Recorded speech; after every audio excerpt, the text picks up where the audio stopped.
Clear skies can do nothing. I'll think about it. Hey, Catherine, it's us. Got any new commissions? Specifically one with a huge more attack, perhaps? Paimon's just being enthusiastic. We're old friends now, she gets it. It's always a pleasure to see our two most avid adventurers again. Looking for the next challenge, I see. Actually, we do in fact have a rather urgent commission that is still open. Having read the details, however, I don't believe you'd consider it to be lucrative. Don't worry about that. We were just kidding. So what's the situation? To put it simply, the requester is looking for a temporary replacement actress for their musical. The original cast member ran into some issues and is currently unable to perform the role. But the troupe has also been experiencing some financial difficulties, so unfortunately they cannot afford to pay the replacement actress. That does sound like a tricky situation. So basically they're looking for a volunteer? That's right. Our adventurers reached out to many actresses, but none of them were willing to take the job. There are only a few days left until the performance. If they can't find someone in time, they'll probably have to postpone the show. And delays tend to create all sorts of new problems. Got it. Oh, this one's a doozy. What do you think, Traveler? Any ideas? Even if we took the commission, neither of us have any experience starring in musicals. If you're interested in helping, why not start by having a chat with the requester? He's right over there. Maybe you can't fill the role yourselves, but you might be able to help him figure out another solution. Maybe there's something he hasn't thought of. Oh, it's that guy, huh? No wonder, he looks like he just ate a sour lemon. Paimon approves, let's go! Hello there, are you the guy looking for a new actress? Wait, I know you two! Are you really willing to act in my musical? Wow, sounds like we're pretty famous in Fontaine already. But to answer your question, neither of us have any experience in musicals. But we heard that you're in a bit of a bind, so we figured we could at least try to help you think of a solution. Ah, I see. It's okay. I knew that asking for a volunteer was a long shot. If we can't find someone to step in, we'll have no choice but to cancel the show. It would be such a shame. That's the thing. We're not some high-profile theater troupe, just a group of amateur enthusiasts. All our sets and props are very crude. We're grateful enough just to get an audience, never mind ticket fees. If we had a way to make this profitable, things might have turned out differently. But now, it looks inevitable that we'll disband. Disband? You're splitting up the troupe? Oh, I guess the lady at the Adventurers Guild didn't tell you? Yeah, this is supposed to be our final show together as a troupe. One last show, and after that, we go our separate ways. So we were really hoping to end on a high note. Nobody wants things to just fizzle out. Not after all the time and effort we've invested into it. Yeah, the leading lady, in fact. She's been dealing with a chronic illness ever since childhood, and unfortunately, it flared up again recently. It really drains all her energy, so she's in no state to perform. The show just won't be the same without her. But for everyone else's sake, I still hope we can find a way to hold the performance on schedule. Got it. We have a clearer picture now. Let's see if we can come up with any ideas. What if we sponsored the show? Traveler, how much more are you carrying? Please, there's no need to go that far. I wouldn't feel right asking such a huge favor, and I can't promise that we'd ever be able to pay you back. Good point. If the actress just goes through the motions for the more, that's not exactly rescuing the show. We should find someone who will put on the best performance possible. Oh, wait! What about... you know who? That's how you know we're the best of partners. Anyway, she should have all the free time in the world right now. She's really good at performing, and she was once super popular with the crowd. Performing in a musical should be a piece of cake for her. Who are you thinking of? Sounds like someone famous. Her? You're... That was a joke, right? Nope. Paimon doesn't actually know if she's performed on stage before, but Paimon's pretty confident that she'd be really good at it. You're not wrong there. She has actually performed in a number of big-name shows before. They were one of the reasons she was so popular. But even if she's no longer the Hydro Archon, it's not like she's suddenly a commoner. She's still an idol to many people in Fontaine, including myself. I just think Lady Furina might feel a bit out of place in an amateur troupe like ours. Well, yes, but... Fair enough. I mean, if she was actually willing to, then of course I'd be honored to have Lady Furina star in our show. I'm sure the rest of the troupe would be delighted too. I'm sure everyone in our troupe has probably dreamt of performing on stage with her one day. Of course, it all depends on whether she's interested. She might consider this opportunity beneath her. No point in stressing about that. We'll only know if we ask her. And besides, things are different now. There's no reason for her to be all high and mighty anymore. Thank you for your help. I guess I'll just stay here and wait for the good news. Good luck.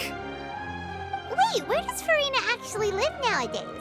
She used to live in luxury at the Palais Mermonia, but she's, moved out, right? As it happens, I have her current address here. I can provide it to you. Woo!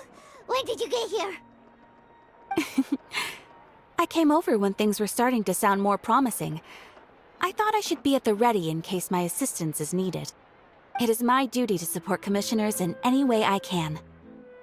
Thank you, ma'am. Thank you so much. Well, now that we've got the address, we'll go find Furina. Back in a jiffy.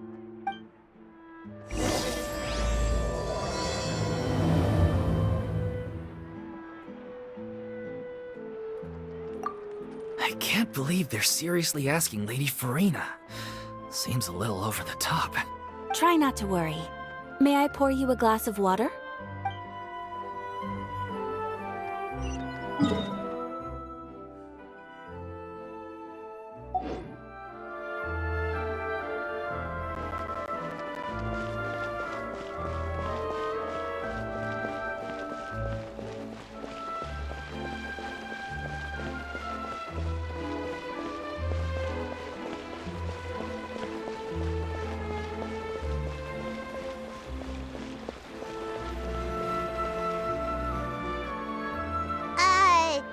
Did Catherine really give us the right address? She lives here? Not that there's anything wrong with this place. It's just, a bit of a step down from the Palais Mermonia. You know, it's common courtesy to make sure the homeowner isn't an earshot when you're denigrating their abode. Ah! Okay, when did popping out of thin air become all the rage? First Catherine and now you? I was just out on a shopping trip. I ran out of macaroni, so I went to grab a few more bags. I used to have a much wider range of choices when it came to food. But now I'm finding that simple, traditional home cooking can be quite delicious too. Not at all. As long as you have different kinds of sauces in, you can have macaroni and tomato sauce one week, macaroni and bolognese the next. Oh, sounds like you're really struggling to cope. How rude! Questioning my cooking skills. The audacity! It's not like I have a very eventful life these days. Actually, I barely leave the house. So I don't see how it's unusual that my meals are a little simpler now too. Besides, I'm sure I could master dishes like la lettre faucilor or blubber profiteroles in no time, if I felt so inclined. Ah, there it is. You don't know how to cook. Not yet, maybe, but... Anyway, what are you even doing here? I do hope you didn't come here just to ogle at my fall from grace. Let me first be clear that I'm not taking guests at this time. So if you're just here to clown around, then please be on your way. Shoo! Sorry! We're sorry! Please don't be mad! Yeah, exactly! What the Traveler said! Paimon wasn't trying to make fun of you. Hang on a sec, you weren't exactly holding back either! My help? Well, maybe you're forgetting that I'm no longer the mighty Hydro Archon. I don't even have a vision, you know. Don't worry, it's nothing that serious. It's just very specific, and you're the one with the power to help! Oh? Well, if that's the case, then fine. I'll spare you the lecture about your attitude just now. So tell me, what specifically makes this matter so specific? Ah, I see. I knew you couldn't have come all this way just to amuse yourselves at my expense. After all, I was once the brightest star in all of Fontaine, well-versed in all the various performing arts. A mere musical is well within my capabilities. But given the present circumstances, I'm afraid I must regretfully decline your casting request. How come? It sounds like this would be a breeze for you! True, but I have made a decision to retire from the stage. Although I am no longer required to play the role of the Hydro Archon, the time I spent inhabiting that character has left an indelible mark on me. Centuries of pretending to be a different person changes you completely. I'm not the same person I once was. Of course, that can't be undone now. It's too late, and I have no intention of reinventing myself all over again. But at least I can say that I no longer desire to play any new roles. Paimon can understand, but this is just a one-off part to fill in for someone who's sick. Surely that's okay. Whether it's a one-off or not, it's a boundary that I've committed to no longer cross. If I make an exception to the rule now, I'm just leaving a back door for myself, which would be the same as not having a boundary in the first place. So I'm not going to perform, and that is that. Okay, guess there's no convincing you.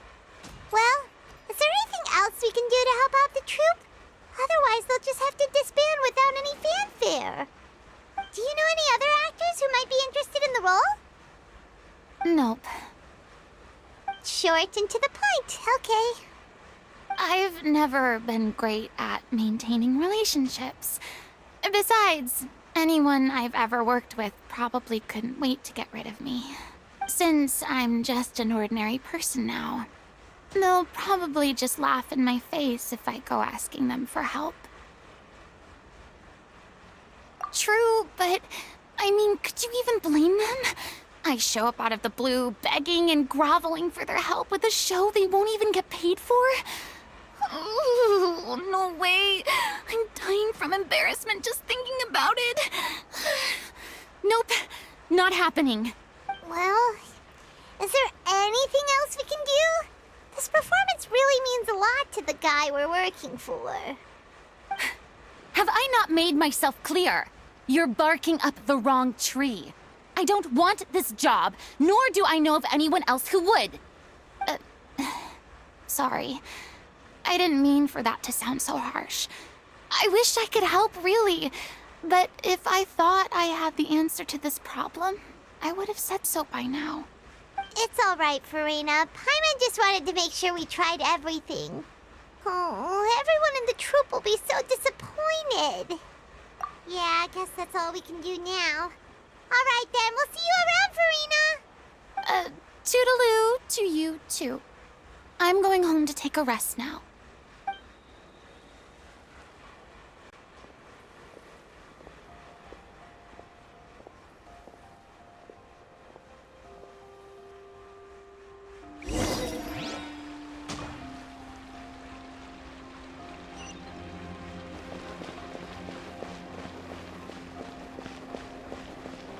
too bad, but we have to respect Furina's decision. Maybe the thought of performing brings up too many painful memories now.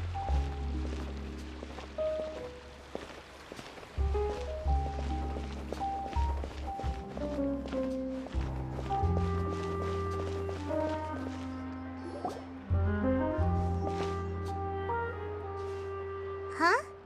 What's going on? Are they arguing? That's besides the point. I'll ask you again. Why did you start looking for a replacement without my consent? When did I tell you I'm going to take a step back? You didn't need to say it. We've known each other for how long now? We know the signs. But you never tell us about your illness, even when it's clearly flaring up. And that gives you the right to make a decision on my behalf?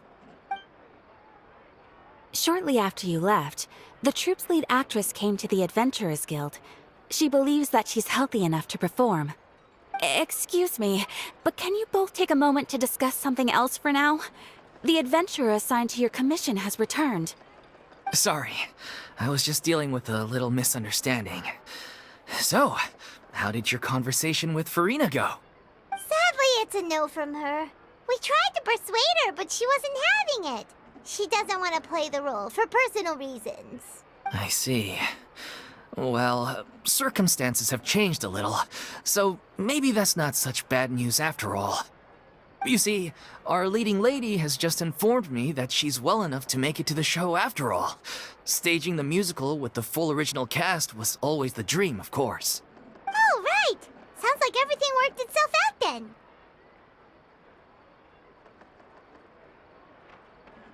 Yeah, she'd be livid. We'd get the scolding of a lifetime.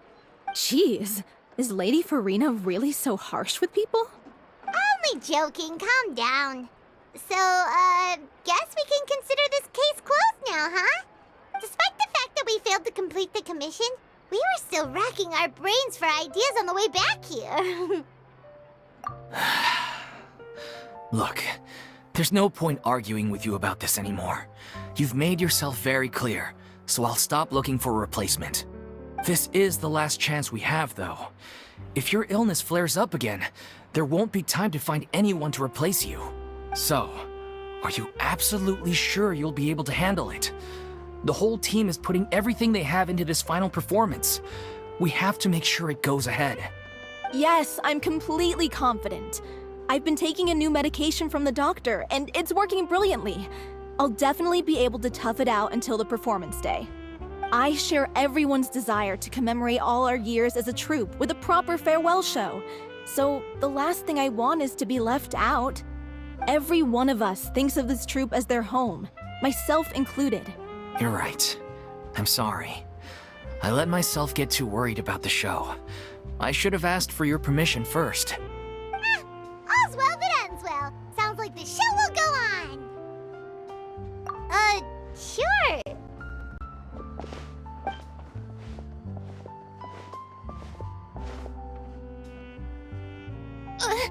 Hey, how did you... I was just passing by because I realized I forgot a couple of items on my shopping list. All right, I'm coming. No need to drag me.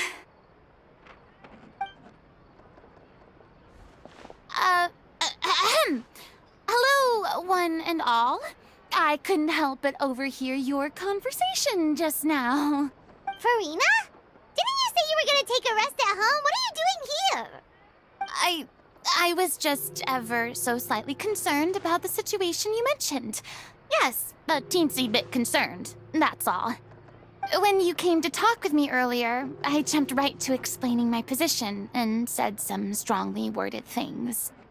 And all before I even had a full grasp of the situation. Anyway, I just feel a bit bad about how it went down. I'm sorry, Paimon. Oh, it's totally fine. Paimon didn't take any of that personally. You really have a knack for asking the most uncomfortable questions, don't you? I felt very sheepish, having had a change of heart after flatly refusing you. And then, to make matters worse, you caught me. But in any case, it sounds like the issue has already been resolved. Yeah. When they said they were gonna ask for your help, I almost had a heart attack. I mean, how could we be worthy of having Lady Furina star in our show? There's no need to think like that, and no need to keep addressing me as lady. Just Furina is fine. I was wondering, if this troupe is so important to all of you, why does it have to disband? If the difficulties are purely financial, then there must be a solution. You could put the shows on pause while you look for a sponsor, for instance. Everyone seems so devoted to the troupe. I'm sure if you keep chipping away, you'll find a way through. We all want to believe that, but some things are just beyond our control.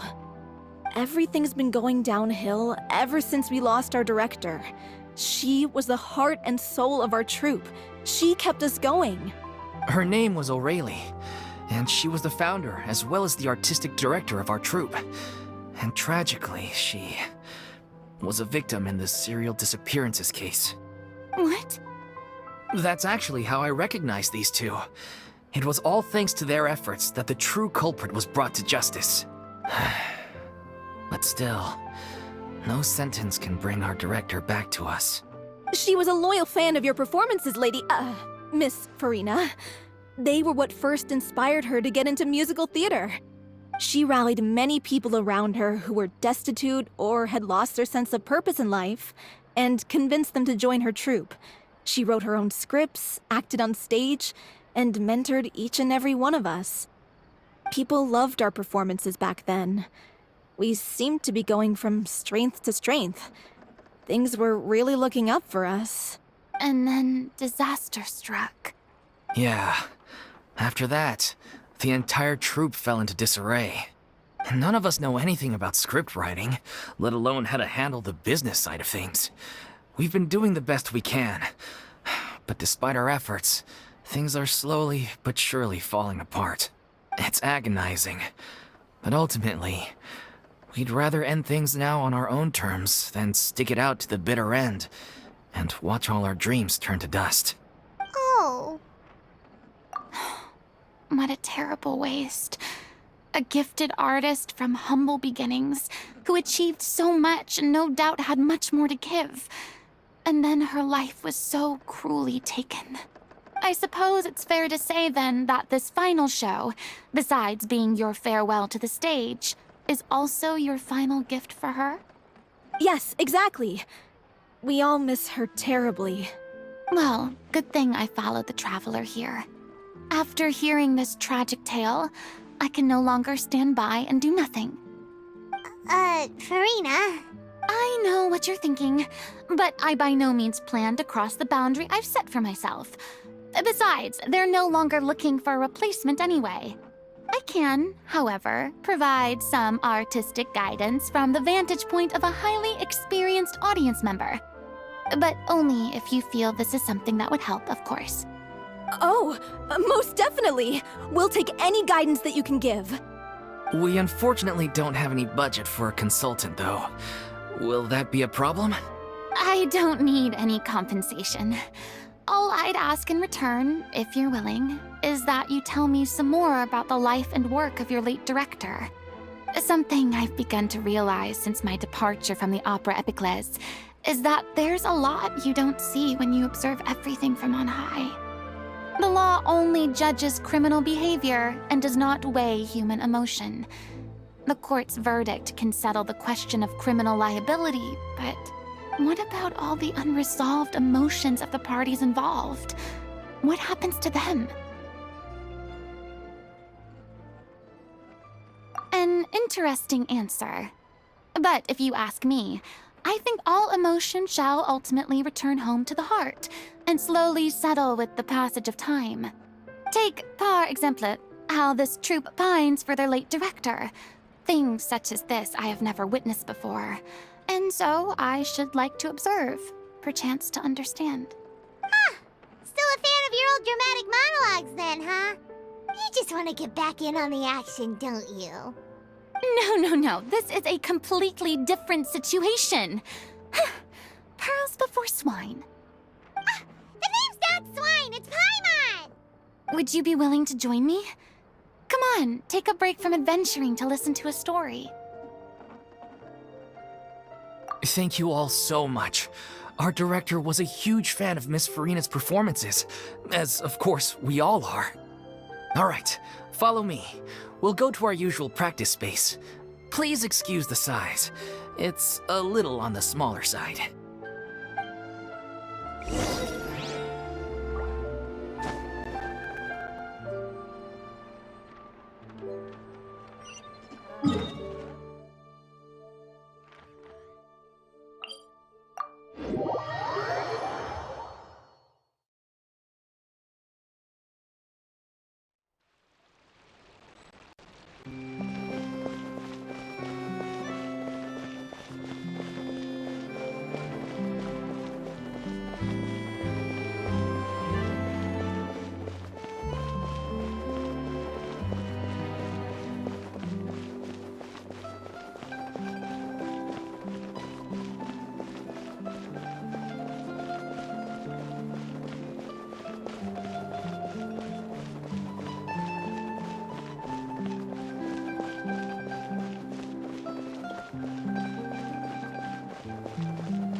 Huh?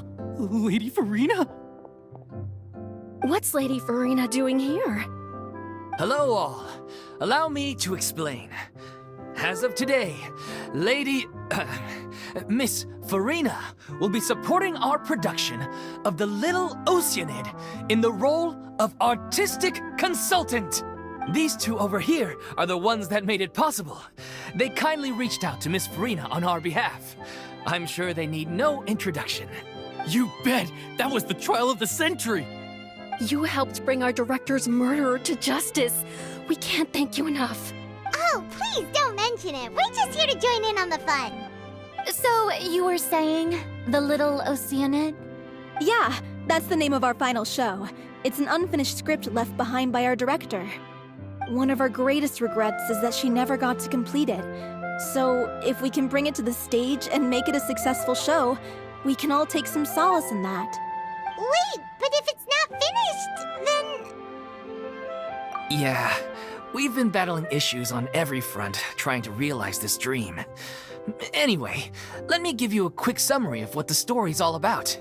The protagonist of the story is a young Oceanid who transforms herself into human form, despite the protests of her family. She longed to live just like any other human. And sure enough, she found friendship and even love. Everything seemed perfect. But one day, her true identity was exposed, and her world came crashing down around her. So far, so good. A classic tale. What happened after that? That's one of the issues we've been trying to deal with. Unfortunately, this was as far as the director got with her script. We need a proper ending so we can bring this musical to the stage. But people have different opinions on which direction to take it in. We still haven't decided between a happy ending or a true-to-life tragedy. By true to life, you mean the director's sudden disappearance? Yeah, like they say, truth is stranger than fiction. But then there's the question of whether we really want to use the stage to pass our raw pain onto the audience. Exactly. A lot of the time, people come to watch a show just hoping for some light entertainment. We have to consider their emotional stake in this, not just our own. And one last thing. We're still waiting on confirmation from two of our main actors. The first is Paulo, who plays the protagonist's lover. He's locked himself away to focus on writing an ending for the script. But the deadline's passed, and we still haven't heard from him. The other is Villemont, who plays the main antagonist. He took the director's death pretty hard. Hasn't set foot in the city since. He did write to us, promising that he'll be there for the final performance, but we haven't seen or heard from him since. So we're not really sure what to make of that. Huh. Although, now that we have Miss Furina helping us, maybe we should take the opportunity to get everyone back together. What opportunity? What do you mean? Maybe you're unaware, but your name has always been like a rallying cry for us. Our director was constantly singing your praises. All of us look up to you as a role model. Oh, stop! You're making me all flustered. Although, not in a bad way. I suspect the reason they're dragging their feet is that they have their doubts about whether the show will really go ahead, considering all the issues you've been facing. But one by one, all the obstacles are being removed. Now is the time to rally the troops. Makes sense. Okay, priority number 1, let's check in with Paulo and see where he's at with the ending. He went back to Poisson a few days ago, said that staying in a friend's home might help him to relax and escape the feeling of isolation. I thought the last thing his friend would want right now would be to take visitors, given that Poisson was flooded not too long ago. But I guess it's the opposite. A friend in need and all that. Yeah, maybe he could use some company. Poisson. Nothing. I suppose my presence will be indispensable if we are to restore his faith in the show. So, allons-y. To Poisson!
If I remember correctly, this is where he's staying.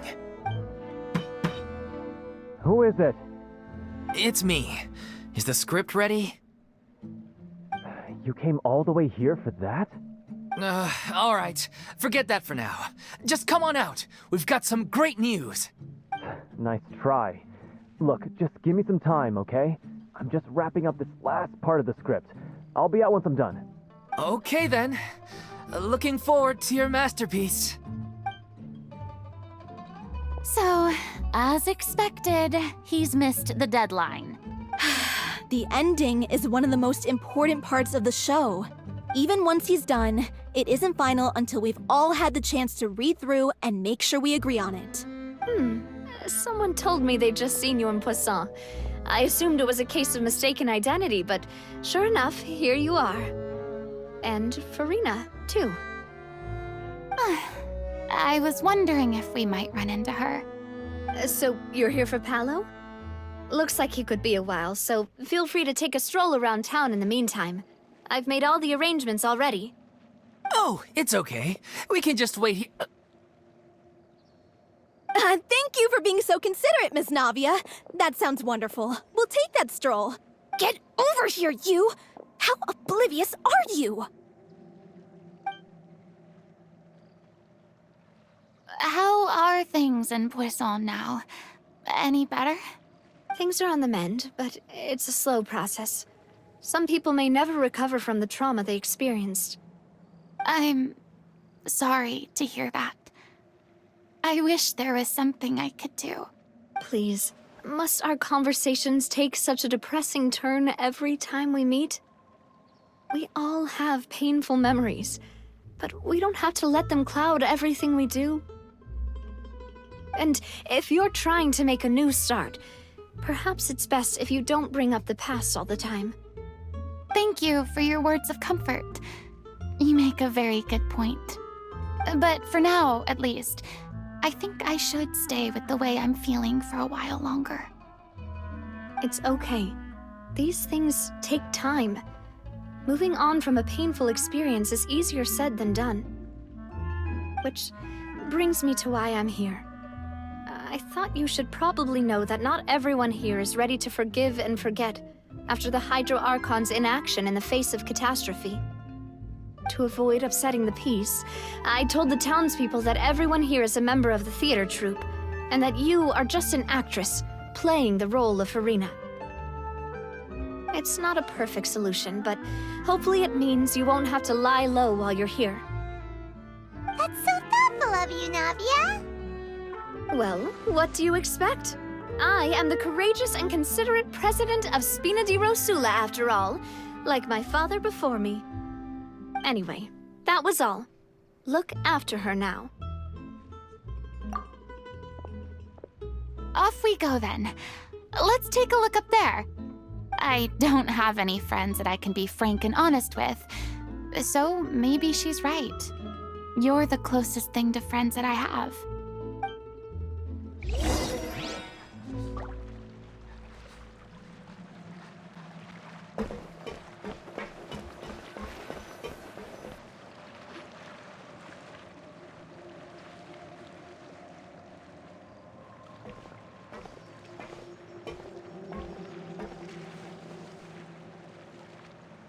I'm so grateful that Miss Navia was so understanding. To be perfectly honest, I didn't know if I was ready to meet her. It's always easiest to just run away from your problems. But that never fixes anything. You can't get around the obstacles without facing them. So that's why you were nervous when they brought up Poisson. Yeah. I'd be lying if I said I wasn't scared of coming back here. Still, I felt it was something I had to do. As I was saying before, I want to see for myself the things that I never could in the past. I'd be overjoyed if the people here could find it in their hearts to forgive me. But they're more likely to unleash a tirade of vitriol against me, which, of course, I completely understand and accept. Yeah, I can tell people are watching me. I'm sure some people here see the idea of someone coming to Poisson dressed as the Hydro Archon as extremely disrespectful. I used to be terrified of the gaze of other people, especially when they had suspicion or resentment in their eyes. I guess I wasn't quite ready for this after all. I'm not surprised you're making yourself go through all of this. What do you mean by that? You expected me to just keep running and hiding from my responsibility forever. Look! There seems to be a crowd gathering over there. Probably time we made a move. How about we check out Spina di Rosula's ship? We should have a view of the whole of Poisson from there.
sorry. You probably just wanted a relaxing stroll, and here I am dumping all this heavy stuff on you. We don't mind. It's actually refreshing to see a different side of you. Great. Well, I appreciate your company, so please don't disappear just yet. I don't know whether you can tell, but the years of suffering and loneliness aren't the only reason I have a hard time facing up to who I used to be. As I stand here by the ship, I can't get the images of the rising water out of my mind. One after another, people were taken by the water. All those treasured lives and memories washed out of existence in an instant. They thought their God would protect them. They had absolute faith that when disaster struck, a divine power would save them from harm. And all the while, I played my part to perfection to convince them that was true. But then the floodwaters finally came, and the Hydro Archon did nothing. You shouldn't look at it like that. You were only doing your duty. I've had to go through so many moments like that for the sake of protecting the truth. As time went on, it got harder and harder to bear, and I became more lonely and isolated. Eventually, I realized I had nothing left except the truth. I became terrified of completely failing in my task, and was haunted by the thought of being left all alone, weeping on my throne. Fortunately, we were able to avoid the worst-case scenario thanks to the help of heroic individuals such as yourselves. Everyone rose to their responsibilities, and I finally regained my freedom. But on some level, freedom also means no longer being needed. I have no further use to people. Paimon would have never imagined you'd see it that way. Reward? I guess so. Back then, I didn't even dare to dream about having someone to confide in. I was scared of someone recognizing me for who I truly was, and exposing the secret I swore to protect. Believe in the Furina you see on stage. She is the one you can trust. I had to keep all my feelings, all my curiosity about life to myself. No one could be allowed to know. That's what I really meant when I said I'm no good at maintaining relationships. So that's where you were coming from. Paimon totally thought you were just a bit of a diva at heart. Could you please get off my case? I don't know what's gotten into you today. I'm making an effort here. You could at least try to do the same.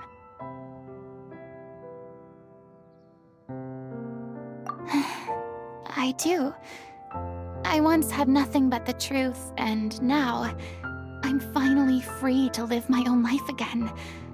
And even though I have no idea where I'm going right now, at least the choice is in my hands. All right, it's about time to head back. Paulo should have finished the ending by now. Sure. Okay, let's head back and check it out.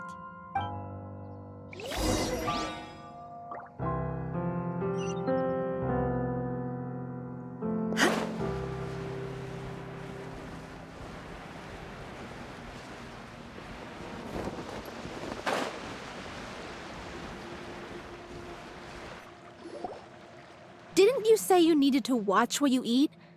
You're supposed to be cutting down on fried foods, not wolfing down copious quantities of fish and chips, you know? Come on. It's not every day we get to dine at Spina di Rosula's expense. Can you believe how generous she is? I'm not about to pass on free food. Anyway, my character doesn't need to be slim and good-looking. That's your job. Are you kidding me right now? It's not your character's health I'm worried about, it's yours. I've spent my whole life battling the effects of ill health, And it kills me to watch you willingly ruin yours by filling yourself up with junk all the time. Oh no, looks like they're arguing again.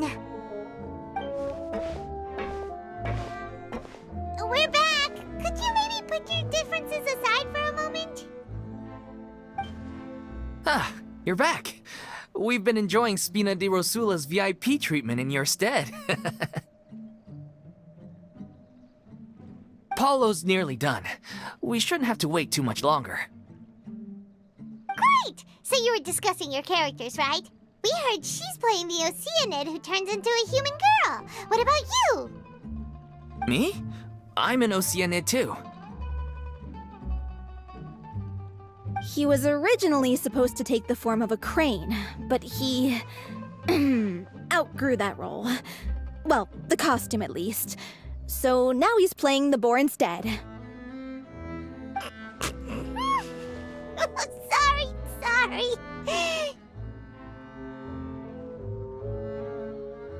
The boar's not a bad character, actually. He's the one who raises the little Oceanid, yes? That's right. He has some pretty memorable lines too, like when he imparts some solemn words of wisdom to the little Oceanid. If you become human, you can reveal your secret to no one. You will face suffering and loneliness. Is this truly what you want? Wait, that sounds kind of familiar. It's the most important line in the whole script. I think it's a symbolic statement about our director's life and legacy.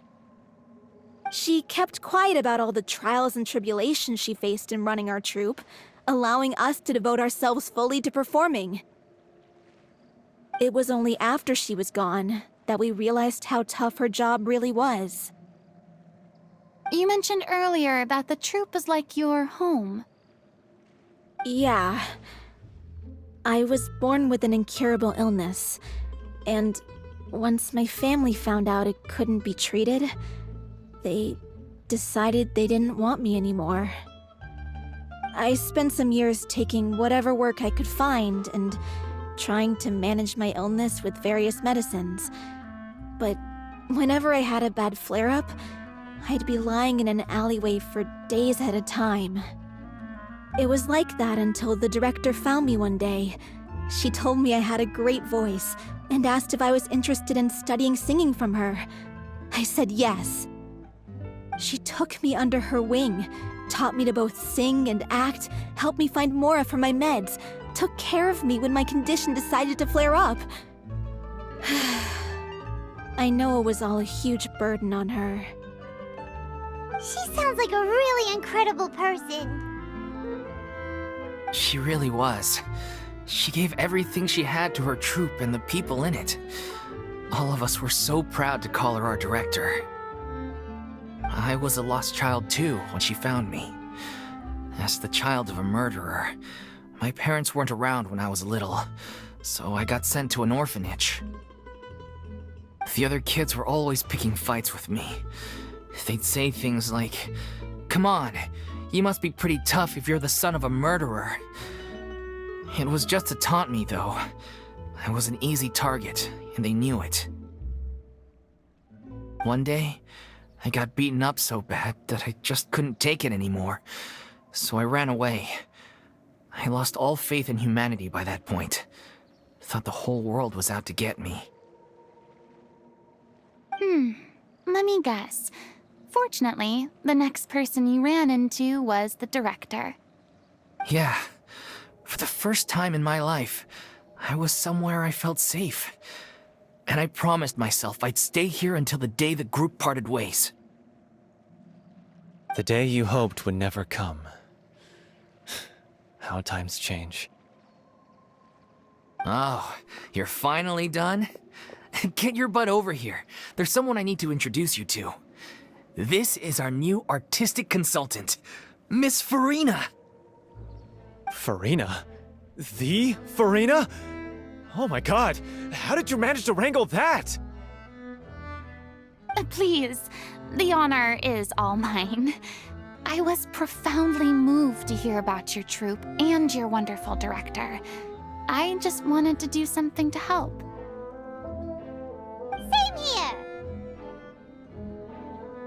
Even so, this is just...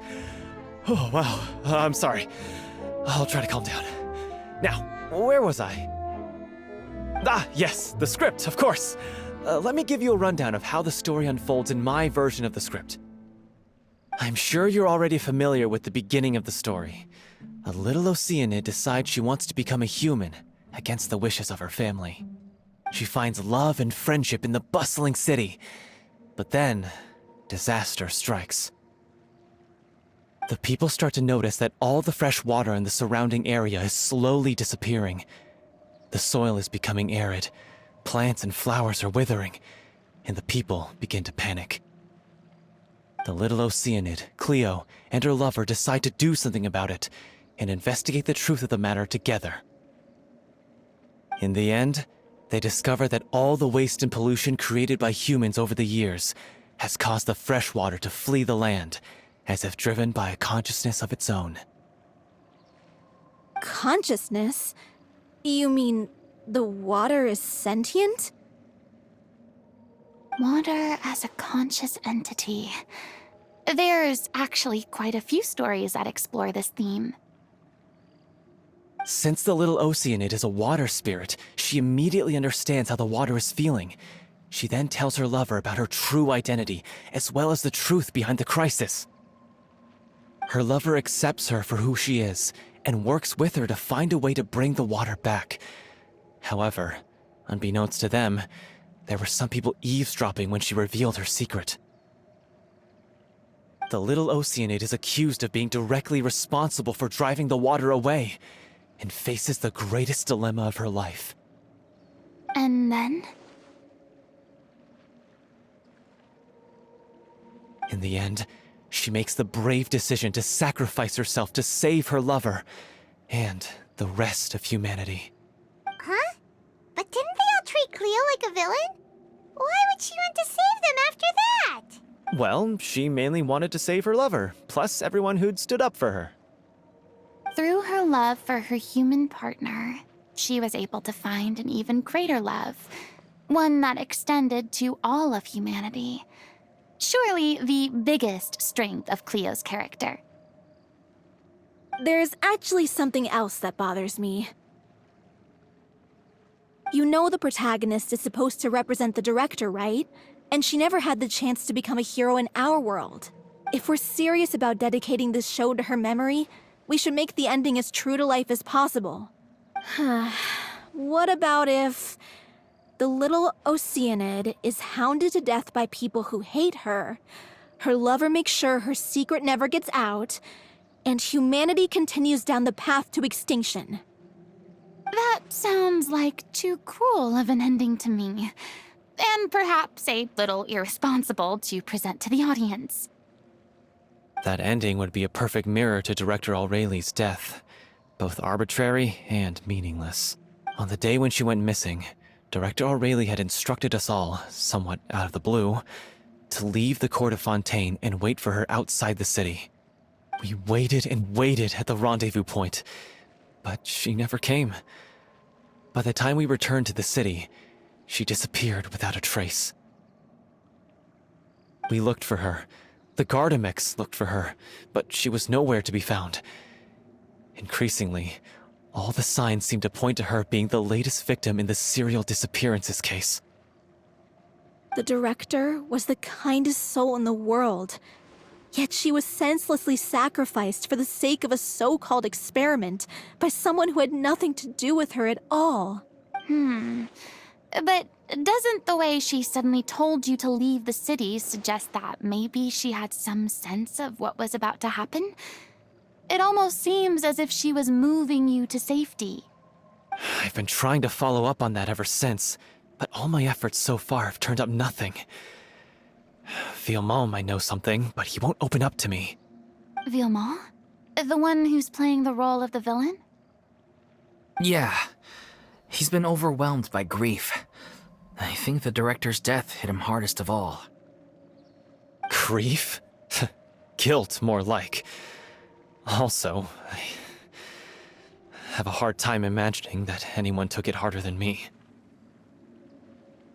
Because, well, speaking of the play being true to life, I was deeply, madly in love with O'Reilly. What? You kept that one quiet.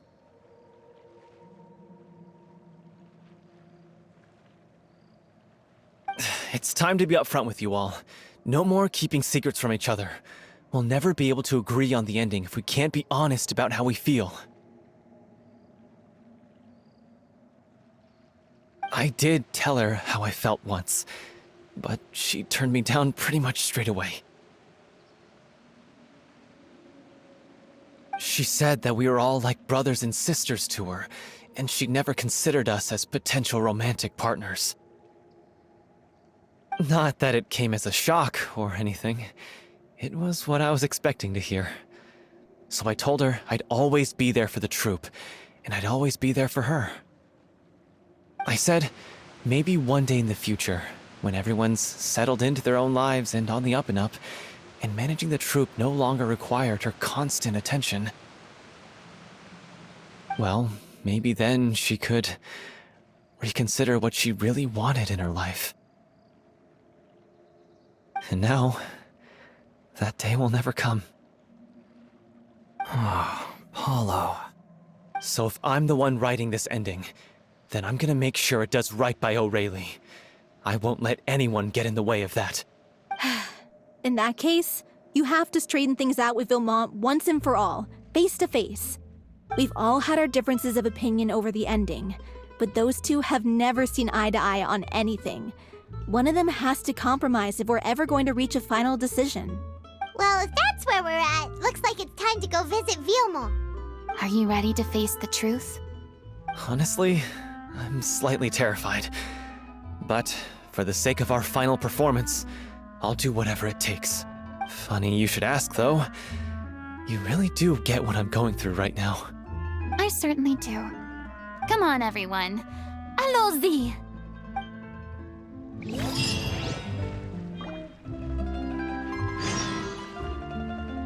important to respect your diet.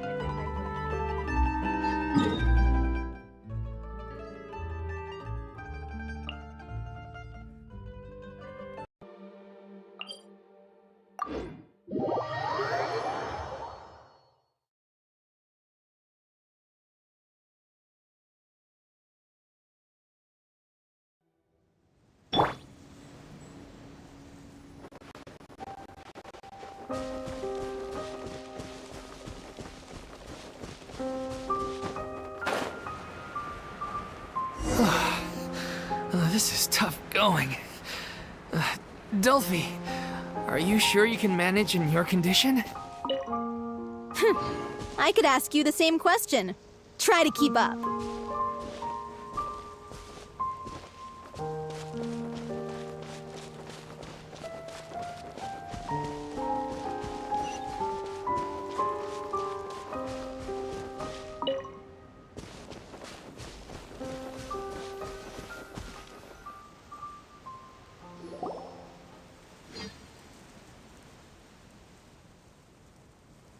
Ugh, as if this journey wasn't tough enough already without a roadblock.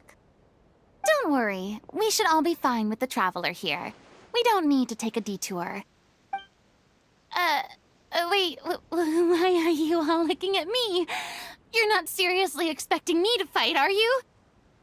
We're just curious, that's all. I don't think anyone's ever seen Furina in a fight before. Yeah, but don't you remember why? The Hydro Archon willingly gave up all her power so it could be converted into indemnitium. Miss Furina said so herself. Precisely! And I'm not even the Hydro Archon anymore, so all my power is gone anyway. As much as it pains me, unfortunately, I should just stay put. I'm more like a damsel in distress more than anything. That sounded so smug. Ugh, secondhand embarrassment is unbearable.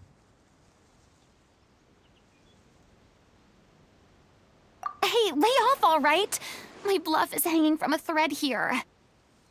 I'm sorry. I got carried away. Please help us out, would you? Aw, too bad. I was so pumped to feast my eyes on fight mode Furina. Sorry to leave all the heavy lifting to you. Don't worry, piece of cake.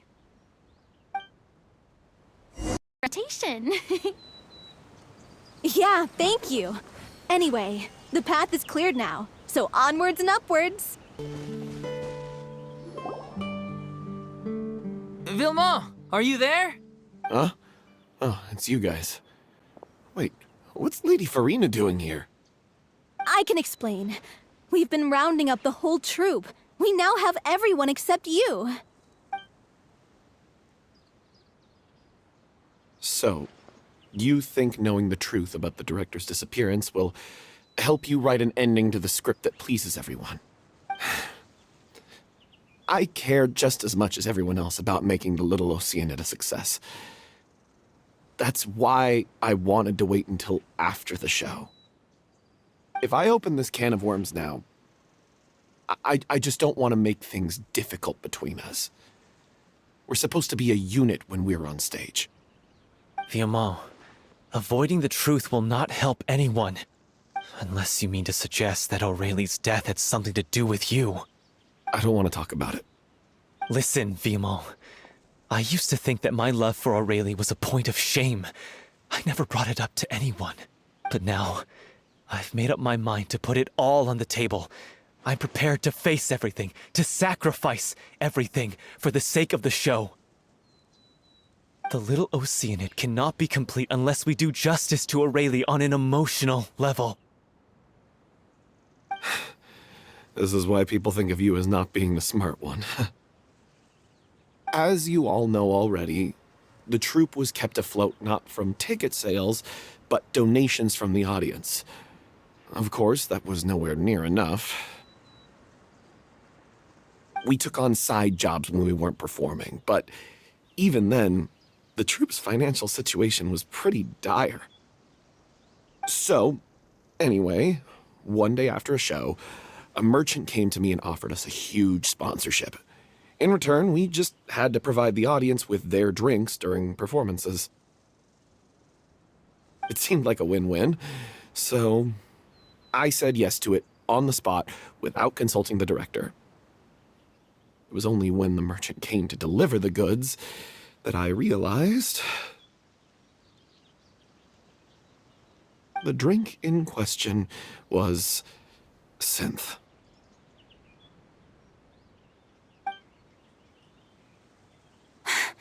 Isn't that the drink peddled by the culprit behind the serial disappearances case?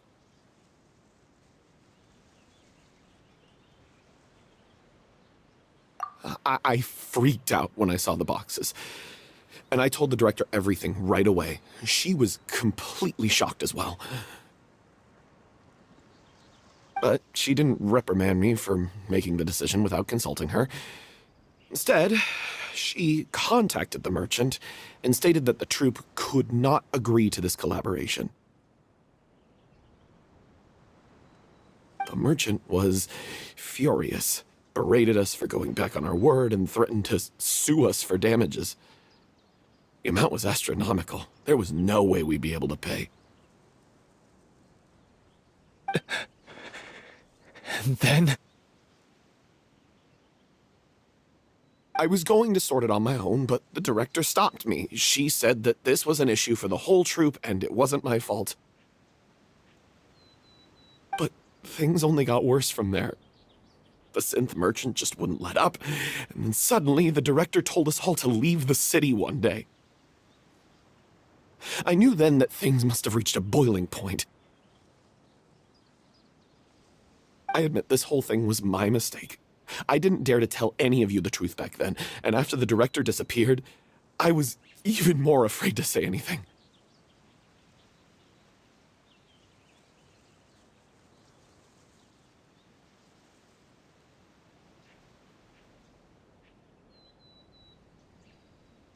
Yeah, I got Aurelie killed. There, I said it. Happy now? Hey, don't say that. You traitor! You knew Aurelie was in danger. Why in God's name didn't you tell us? What do you mean, you were afraid? This was a life and death situation. We could have saved her! How could you be so stupid? Please, try not to get too worked up. Yeah, listen to him! You need to stay calm! Stay calm? How can I stay calm? This guy got Aurelie murdered! She was the love of my life! And he has the gall to try and high-road us, claiming that he kept his mouth shut for the sake of the show! How about taking some responsibility for what he's done? All I can say is I'm sorry. Truly. I wanted to apologize to everyone in the troupe, but that won't bring back the director. What good is my apology now? I'm just a coward who made an awful, terrible mistake that I can never take back. Beat me up if you want. Kill me if you prefer. It's what I deserve. End my life so I can meet the director and apologize to her in person. Get out of my sight! Go! Get lost! I don't ever want to see your face again! That's enough! You've screamed and shouted at each other for long enough. Now pipe down, both of you! Can you stop conflating the show on stage with your real-life relationships in the troupe? You keep saying that you want to use this final performance to pay tribute to your director and celebrate her life. How can you do that if you're just using it as an excuse to vent your own emotions? You're right. I'm sorry.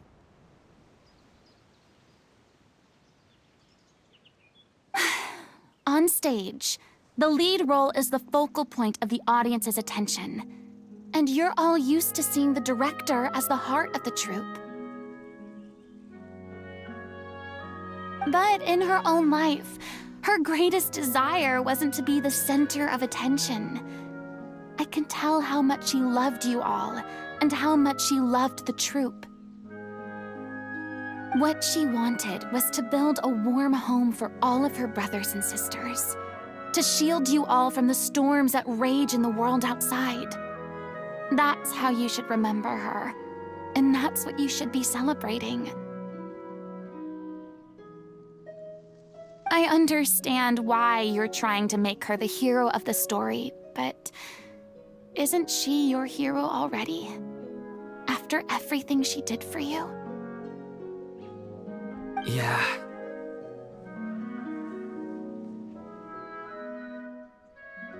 So think hard about what that means. And then think again about what you hope to achieve by arguing with each other. If you really hate each other and can't reconcile your differences, then you could just call it quits now. Why bother with the final performance if the group is already fractured? But you can't bring yourself to do that, can you? You care too much about Director Aurelie and the home she built you all to let go.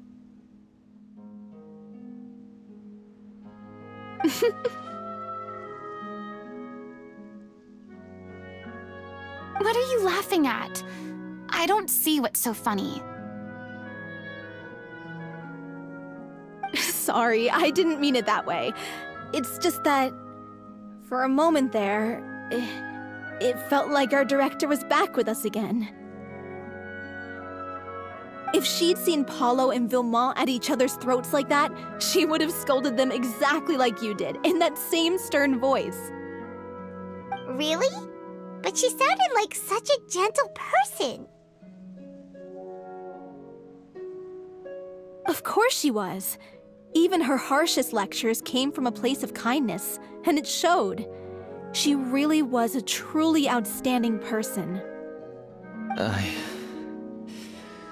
What you said, it really puts everything into perspective. I'm truly sorry. I really meant for this to be a genuine apology, but I ended up making it all about me and my self-pity. It's all right. Let's save all this for after the performance. So, the ending. What are we gonna do about it? Clearly, everyone needs to take a step back for now and reflect on what really matters.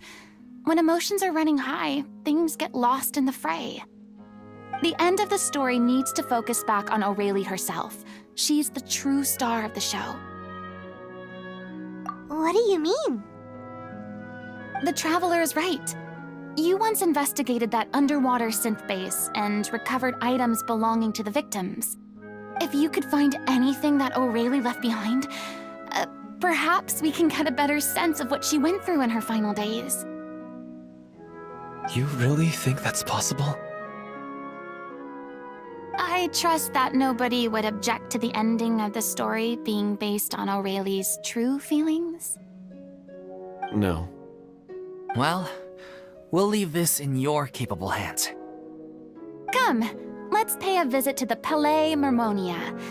The rest of you, head back to the rehearsal location for now and wait for our good news.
You want to review some recovered items connected to victims of the serial disappearances case? But, that case has been closed for quite a while now. Still, since you were the ones who discovered and submitted the evidence in the first place, you don't actually have to submit an application. Okay, please hold on. I'll have someone dig them out.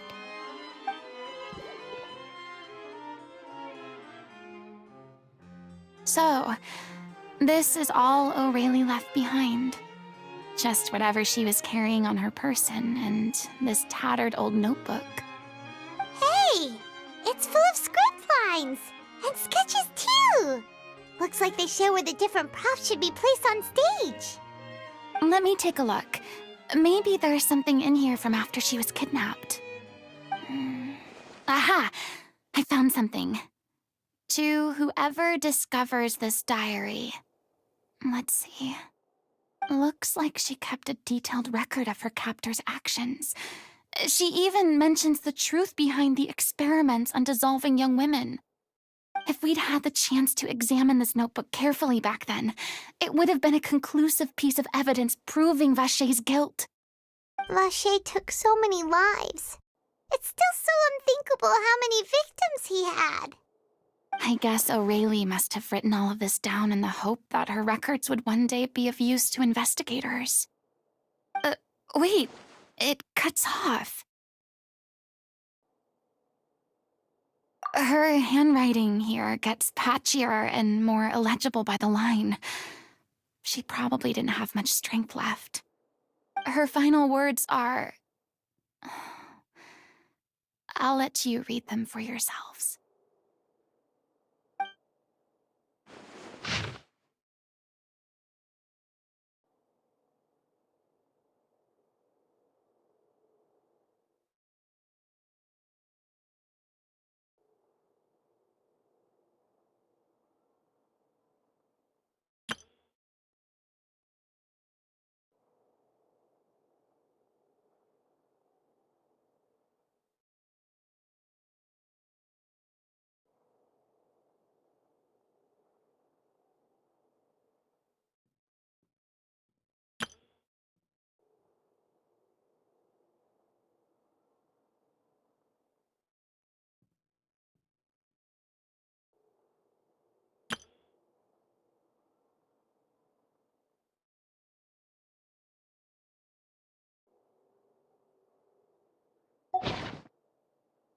She was so terrified.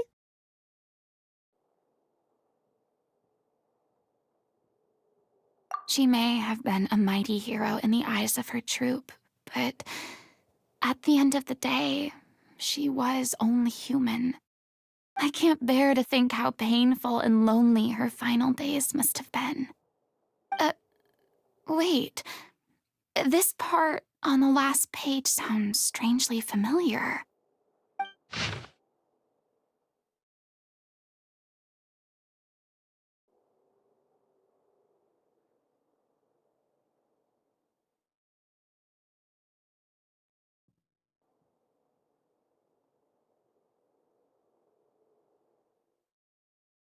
If you become human, you can reveal your secret to no one.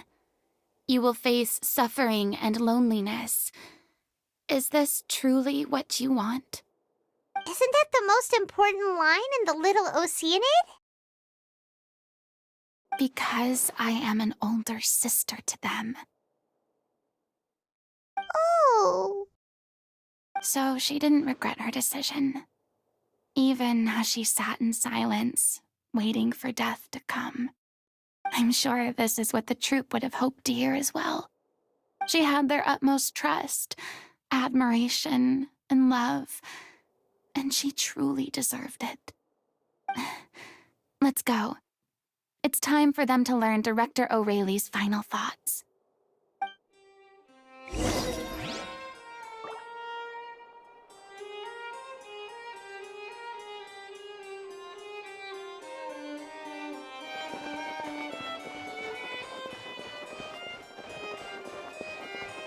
These newcomers are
She deserves a hero's farewell. If that's the only way to convey to the audience the courage and selflessness that she showed in the face of death, then it's a meaningful way to end the story. Even in the last moments of her life, she was still leaving a trail for others to follow. She did her best to protect as many people as possible, even if it meant sacrificing herself. We know what choice our little Oceanid would have made now. I don't think any more discussion is necessary. Well, Vilmont, if we put the past aside for now, do you think you can bring yourself to go ahead with the show? I will channel all my regret and put it into my performance to make this a show worthy of our director. I won't ask for your forgiveness, and you don't need to worry about my feelings. This final farewell show should be about Director O'Reilly and her alone. Then it seems like we've reached a consensus. I have a feeling that this will turn out to be the most mesmerizing performance of your lives. Really? How can you be so sure when you've never even seen them perform before? Don't underestimate my experience. After watching a countless number of musicals, I've learned one important thing. If you want to move the audience with your music, you must fully commit and immerse yourself in your role, pouring all your emotion into your performance.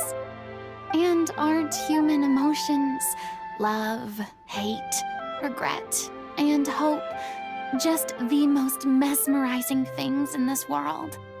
I don't believe anybody could be more committed to bringing this story to life on the stage than they are now. Thank you for the vote of confidence, Miss Furina.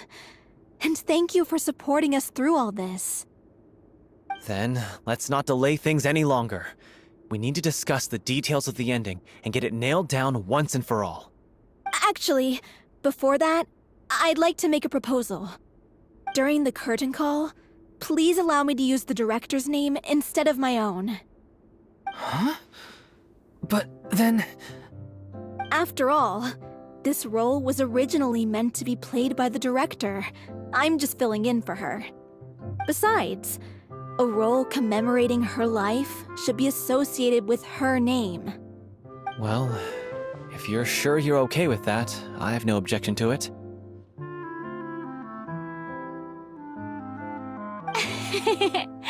Now we're talking like a serious acting troupe. All right, I'll leave you to fine-tune your musical while I go and procure a stage. Procure a stage? Oh, it's okay. Our usual place doesn't need a reservation. That place? Oh, don't be silly. For an extraordinary show, we need an extraordinary stage. By which I, of course, mean the Opera Epiclese. Whoa, wait, what? No. That's never going to work. It's far too fancy for the likes of us. What are you afraid of? Surely you don't think that O'Reilly's story is unworthy of the grandest stage in Fontaine. No, though that's not what I meant. It is supposed to be your grand finale, right? I have no problem with it then. How about the rest of you?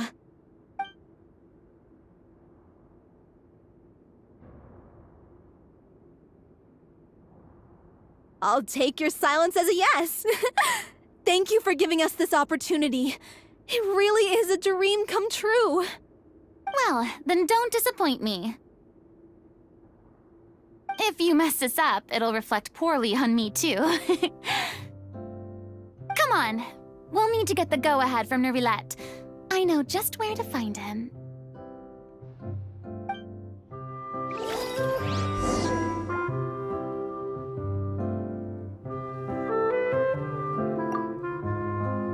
During the final scene, maybe we should stop the music just before Cleo takes the stage?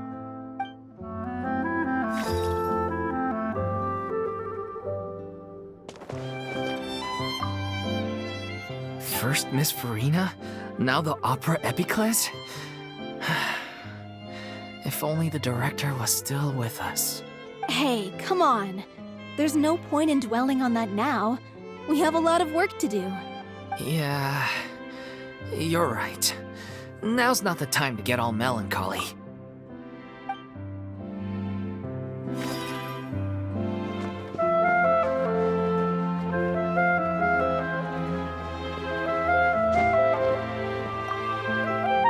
Best of luck to you.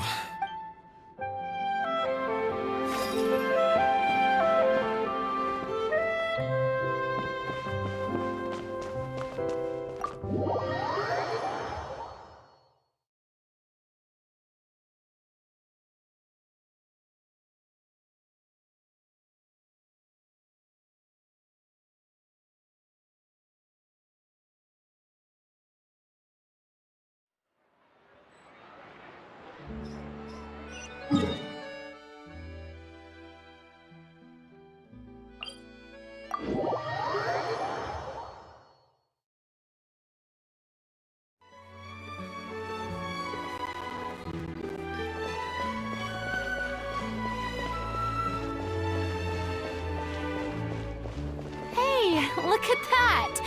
Looks like I guessed right. You were just guessing?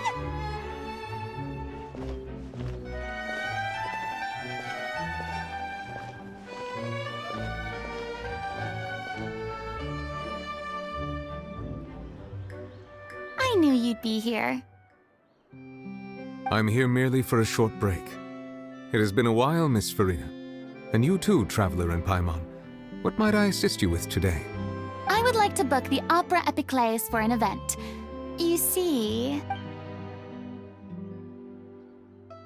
I understand. The process for booking the Opera Epiclese is complex and can be somewhat cumbersome. But given that the request is coming from the three of you, I see no reason to make things unduly difficult. The story of the Little Oceanid is most fascinating. I'm looking forward to seeing it performed on stage. I will say, however, that I am surprised to see your passion for the performing arts rekindled after all that has happened. Huh? What do you mean? Do I look excited? Yes, and this is the first time that I've seen you like this since your departure from deityhood.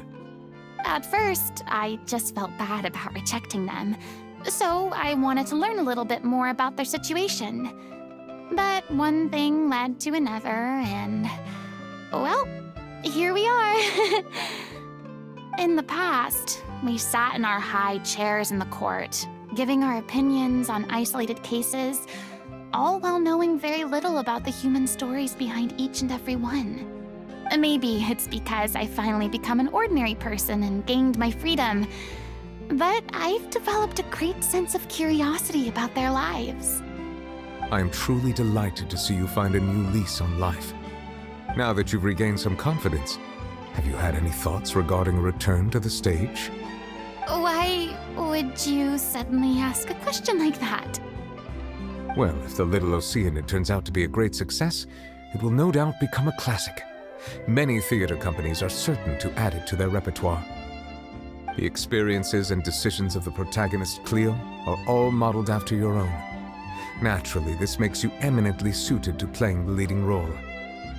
It would truly be a shame if you did not take this opportunity to allow audiences to enjoy your outstanding acting talents once more. Haven't I already made myself clear? I won't act or perform in any role ever again. No exceptions. Nor do I think it is any great shame. There is no lack of fine actors or inspirational stories, either on or off the stage. This experience is a case in point. I feel like I've learned a lot, and it has already been well worth the price of admission. I must admit, though, I'm a little envious. They're quite fortunate to be able to bid farewell to their past in such a magnificent manner. I see. Well, I'm glad to learn that you have found a role to play that you enjoy, be it on the stage or not. I sincerely hope the show will serve as the grandest of finales. I will have my staff book the date and mail the relevant paperwork to the troupe once the details are confirmed. Thanks, Nervalette. You are very welcome.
news, everyone.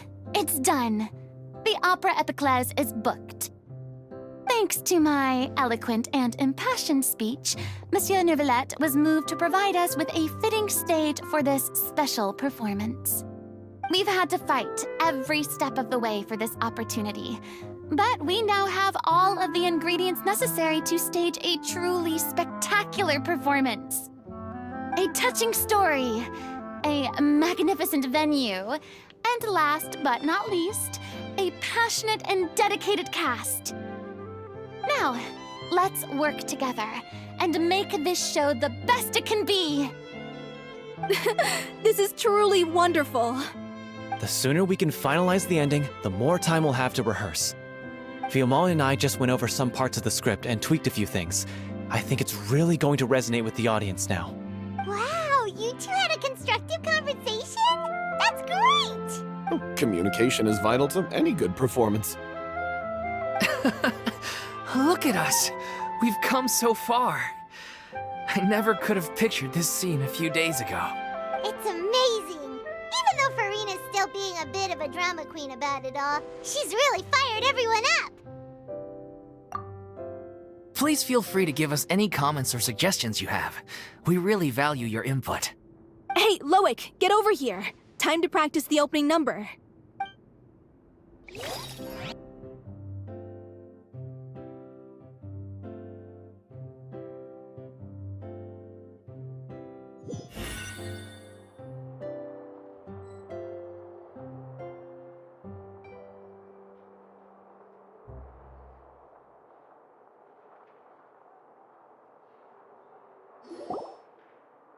Cursed Cleo.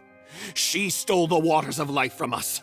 She's a fraud, and she must pay for her crimes. This has nothing to do with her.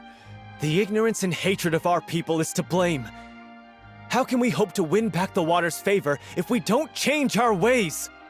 This guy could be useful. Take him hostage. If Cleo wants him back, she'll have to show herself. Leave this place, O little Oceanid, and never, ever look back!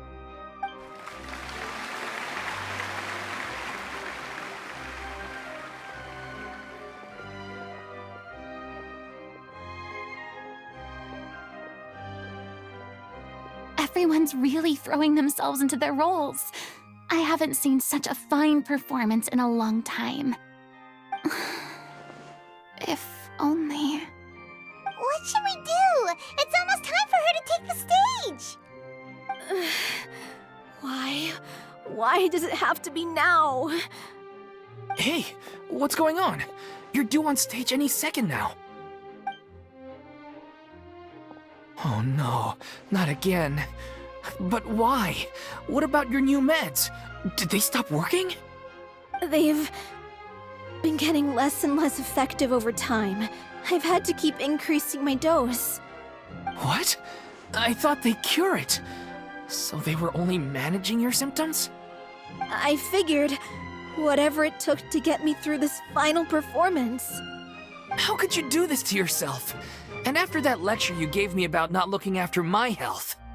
I'm sorry. I've let everyone down. You...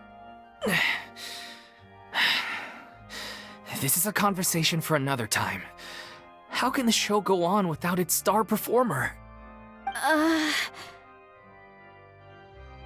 Miss Furina, I'd like to make a request of you. Say no more. If you're sick, you need to rest. I know what you're going to ask. Loic, your character has no more scenes, correct? Oh, yeah. I think my scenes are all done. Although, I do have one more line. But I guess another guy in the troupe with a similar voice register could take it. Why? Please take Delphi back to her place to rest. I'll sing the finale. From the sublime to the ridiculous. After all that, everything's come full circle. Thank you, Miss Furina. I'm so sorry to put you in this position after everything you said. Never mind. What's done is done. It's really my own fault for getting in too deep. No one likes regrets, myself included. Leave it to me. I've watched you rehearse so many times that I've learned Cleo's part by heart. I do not doubt your acting skills, but please allow me to ask just one more question. After all, this show is dedicated to the life and legacy of our director. What, in your opinion, is the reason Cleo shines so brightly? It's her pure heart. Despite all the pain and loneliness she had to endure, she never once stopped believing in the beauty in this world. Well said. I leave Director O'Reilly in your hands.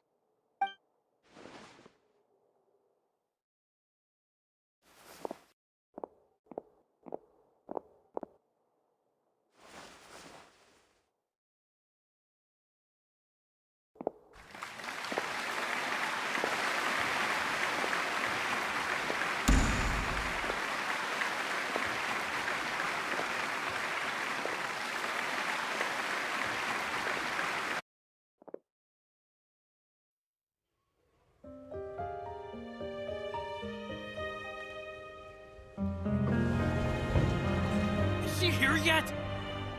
Will she get here? She's not coming! You're wrong. She's here.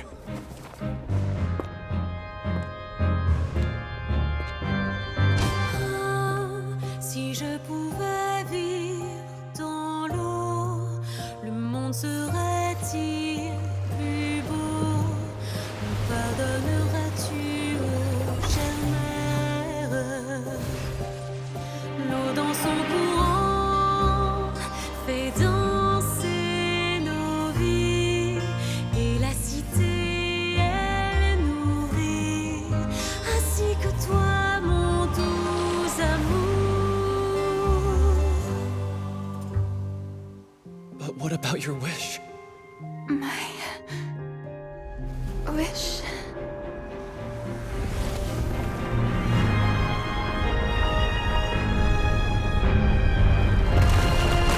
If you become human, you can reveal your secret to no one. You will face suffering and loneliness. Is this truly what you want?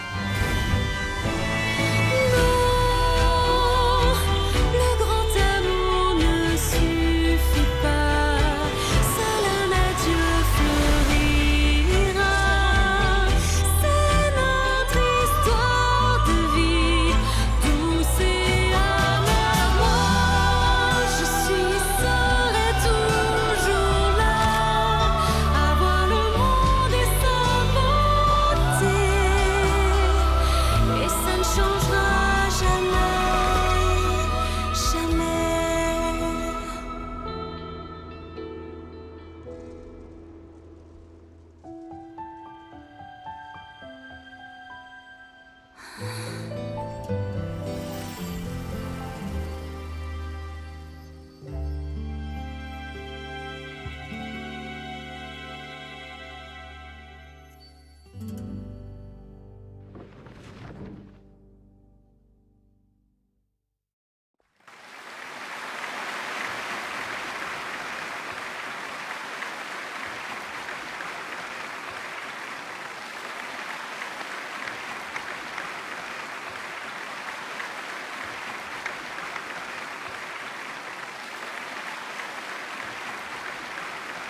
Is it just me?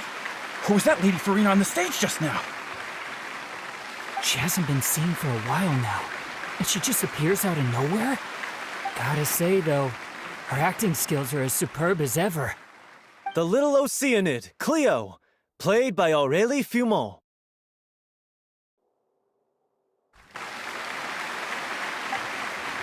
Wait, that's not her name.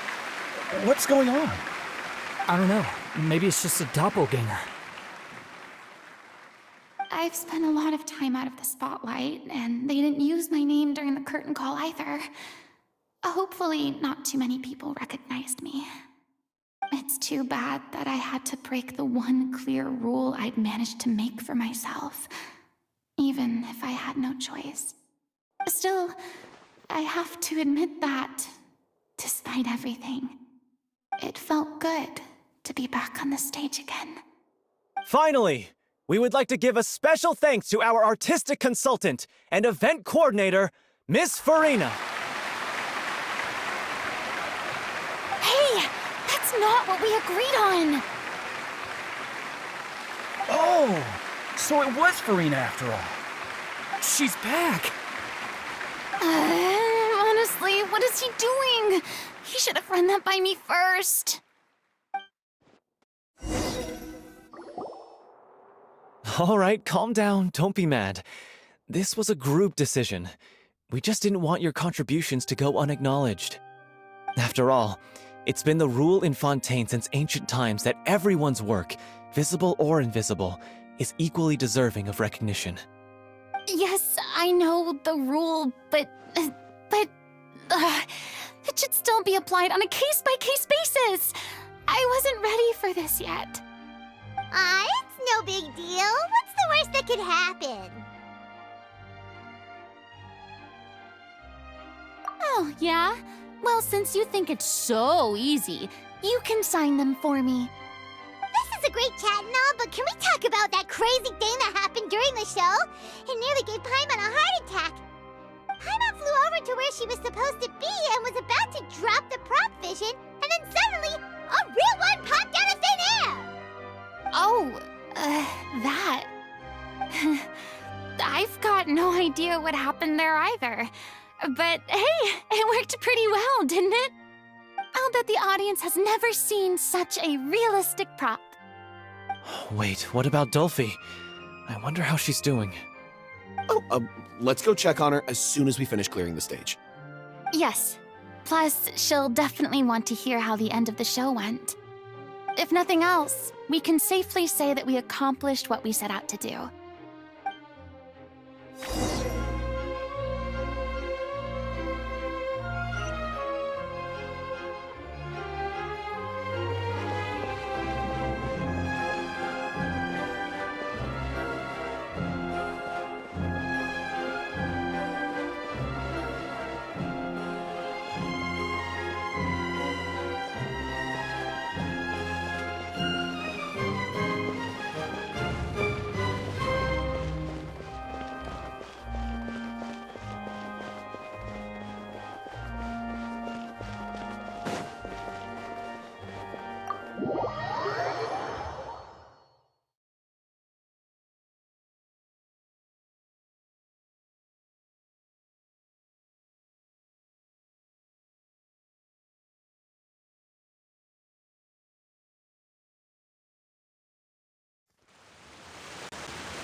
Ah, you're back.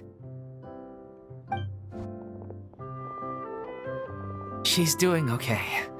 Her condition stabilized after taking some of her original medication. From experience, though, I'd say she still needs a few more days of rest.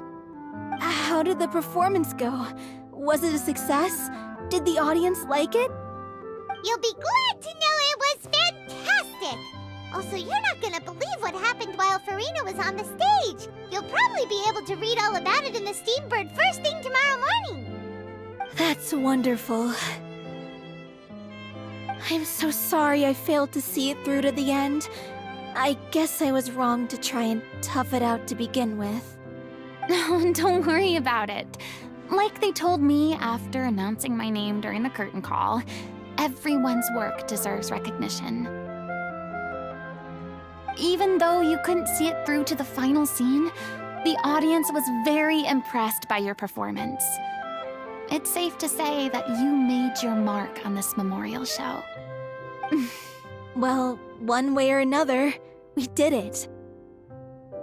I've had bad luck ever since I was born, so I never expect things to go smoothly in life.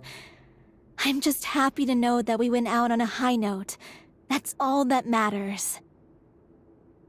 Blaming your bad luck again, are we?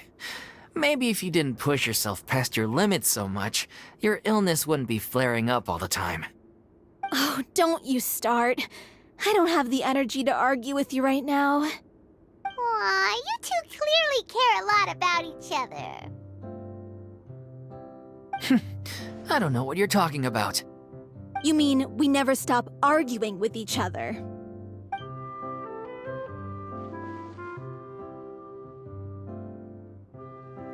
So, any plans for the next step? After the brilliant performance you put on, the reputation of your troupe is sure to spread through Fontaine like wildfire. You won't have to disband if you don't want to. You could capitalize on the rave reviews and license out the Little Oceanid to the bigger theater troupes out there. That would do wonders for your financial situation. No, we should still disband. Yeah, it's what we all agreed to. After all that's happened, I should give you guys some space. But maybe our paths will cross again one day. Hey, don't just walk off!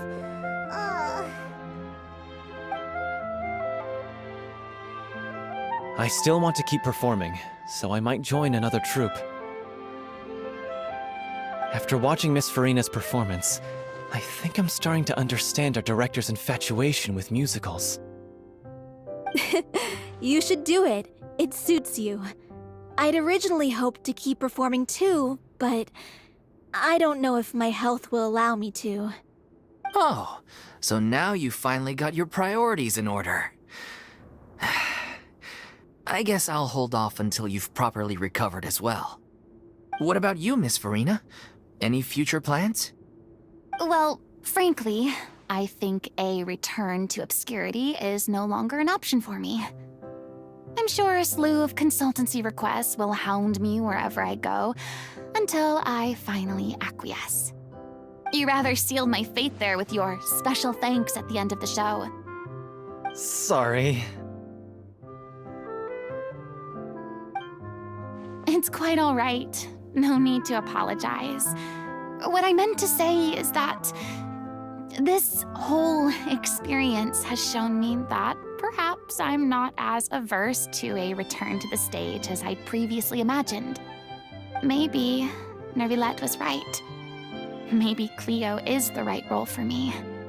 I still don't wish to pretend to be someone else, but I do have a desire to express myself. So, maybe the show will go on for me after all. Yeah. There was once a time when I was an actress in a masquerade, seeking only to hide the truth. But from now on, I want to spend my time learning real stories about real people and how they touch the lives of others around them.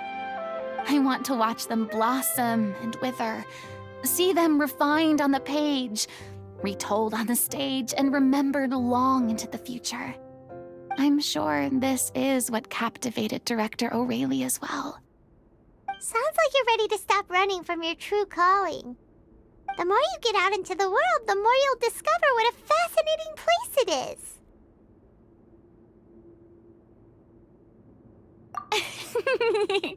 Then it's a deal. If a vision is a gift from the gods, then I should do my best to honor it.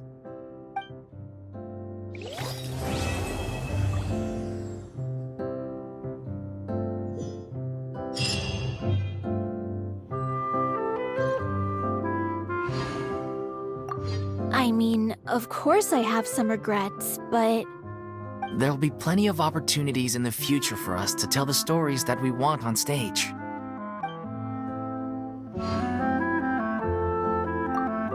I'm just finishing packing up. As soon as I'm done, I've got an interview with the Steambird to get to. Thanks to all your help, the show was more perfect than we ever could have hoped for. But most of all, I want to thank you for giving me the chance to finally say farewell to Aurelie.